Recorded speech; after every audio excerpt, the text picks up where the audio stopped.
এরকম একটা ছবি যখন পাকিস্তান ছিন্ন বিচ্ছিন্ন একেবারে ক্ষতবিক্ষত হয়ে যাচ্ছে, তার পাশাপাশি খুব আশঙ্কা জাগাচ্ছে পার্শ্ববর্তী প্রায় পূর্ব পাকিস্তানে পরিণত হওয়া বাংলাদেশ।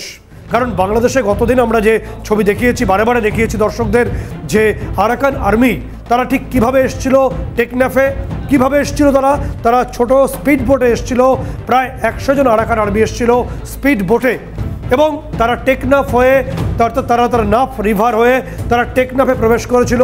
সেই যে স্পিডবোট, সেই স্পিডবোটের মাধ্যমে তারা দ্রুত এসে পৌঁছয় টেকনাফে, এবং টেকনাফে পৌঁছে আমরা সেই তথ্য দর্শকদের দেখাবো যে কিভাবে তারা সেই মুহূর্তে এসেছিল। এবং এই ধরনের স্পিডবোটে তারা এসে পৌঁছয় টেকনাফে, এবং সেখান থেকে 19 জন রোহিঙ্গা জঙ্গিকে, যারা রোহিঙ্গা নির্দিষ্টভাবে Arakan Rohingya salvation army Archer সদস্য, তাদেরকে তারা একদম সরাসরি সেখান থেকে তুলে নিয়ে চলে যায় মায়ানমারে, তাদের রাখাইন প্রদেশে এই মুহূর্তে রয়েছে।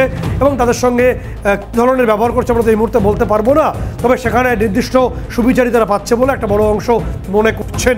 এবং তার পাশাপাশি যে তথ্য আমরা বলে রাখার চেষ্টা করব সেটা অ্যালার্মিং, যে এই মুহূর্তে আরাকান আর্মির দ্বিতীয় টার্গেট হলো, আমরা দেখাবো কক্সবাজার হলো রোহিঙ্গাদের মূল ঘাঁটি।